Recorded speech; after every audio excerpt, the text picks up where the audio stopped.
Hello, this is Aaron here at Disruptors. I'm joined with David Lecko. He flew all the way from Austin, Texas, so we can find out a little bit about it.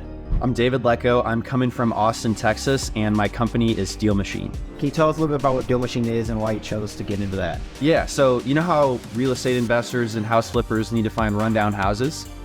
DealMachine is a marketing tool for discovering those rundown properties and then outreaching to the property owners to get in touch with them to offer on their house. So we started off with driving for dollars and sending direct mail to the owner. We also do skip tracing and pulling lists and running comps, and now an AI assistant to help you analyze the property, calculate the ARV, figure out what you should offer on it or how you should negotiate with the seller. And so all that's like fully in a mobile app and with a desktop companion. I actually was like, dude, why don't you invest in the stock market? And he's like, well, that can go up and down, but if you buy the rentals right, and they'll always cash flow, if you buy them right, then you're always going to be set. You're going to get that income every single month. And you know, the number one rule of investing is don't lose money. Yeah, it's like, that makes a lot of sense. Let me go find a rental property. So I did. I was told to go driving for dollars. Okay. And then I actually missed out on a deal because I wasn't following up fast enough. So I built this app to help with my follow-up. So instead of writing it down on a piece of paper when I see a rundown house, I could actually pin it on the app. The app would tell me who owns it. I could send a letter to the owner from the app and then keep on driving. But I knew my follow-up was handled because the app was going to send mail to the owner asking if they wanted to sell their property. So you basically created an app for a problem you were already dealing with. Yeah, it was just for me. It was not meant to be a business at all. And I'm so thankful that it did. It's been a great business. The biggest lesson that I've learned in real estate is just from the very beginning, and it's so simple, is that the very best deals, you know, have to be off market. If you're willing to put in work that others aren't going to put in, then you're going to find deals that others aren't able to find. And when somebody gets really, really successful, they typically don't have time to go drive around looking for rundown properties because that takes a little bit of an investment in time. But if you're able to invest that time yourself, go the extra legwork, maybe somebody's mailing address is giving you returned mail. Well, instead of throwing it away, go the extra step to research where does this person actually live? And that's going to help you cut through any so-and-so competition and actually find really, really great deals that you can buy at an amazing price. And of course, the best money in real estate is made whenever you buy the actual property.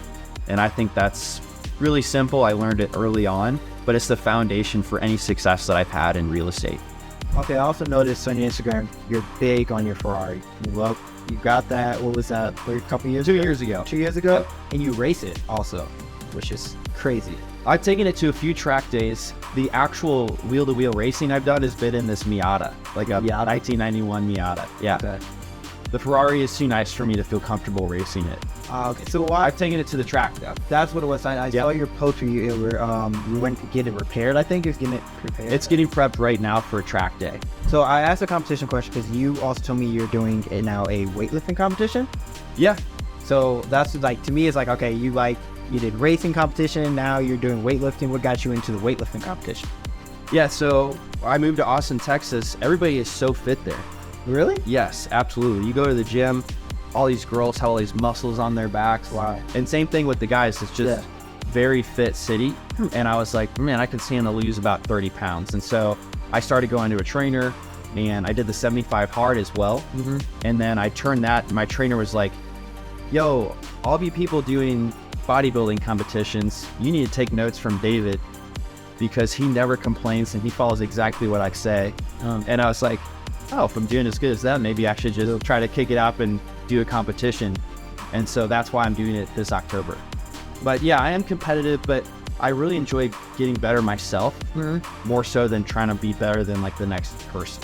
Yeah, so I met Steve back in 2018 or 2019, and my app DealMachine was about 2 years old, but it really was catching fire. A lot of people were using DealMachine. And then of course, Steve's podcast back in 2019, I think 2018 or 19, was also just catching fire and taking off. And so he actually asked if I wanted to be on the podcast. And I think that's actually how I met him, was that he reached out because he had heard so many other people using the tool. And that's when we did our first interview. Okay, so my last question is, how'd you like get to that mindset for someone that's trying to get into real estate, trying to get to where you're at? How do you get that mindset of just like, all right, let me just take it a day at a time. Let me enjoy, you know, like you seem like you're very much a person that lives in the present. How do I enjoy just living in the present, not always looking to the future? Wow. Well, I think as I've had more life experiences, I've realized really good things can come and go. And, one example that's kind of silly but true is in Austin, Texas, where I just moved, there is a lake right by downtown. It's like, how many cities have a lake 5 minutes from downtown where I live? Not too many. And I found somebody that was like taking me on the boat. I was learning how to wake surf. And you know me, I love doing new things. Mm-hmm. And so I didn't expect that they were going to move to Las Vegas abruptly. And I was like, damn, I really wish I would have appreciated that more, maybe gone a little bit more, because now they're gone. And so I ended up finding somebody else, but it was just like, that was a really good thing. I was really fortunate to find somebody like that. And it was something I enjoyed, but it was a silly example, but it's like, you never know when something you really like is going to move on. And so I'm trying to live more in the moment again, just so that I can take advantage of like what's right in front of me. It could be a friendship, could be a relationship, could be your parents. So I'm trying to just live life in the moment more and just keep that in the back of my mind when I'm deciding if I should, take opportunities or not.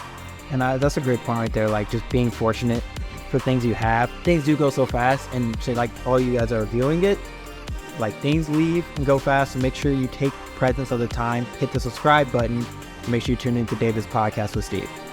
Thanks so much, man. See you guys on the podcast.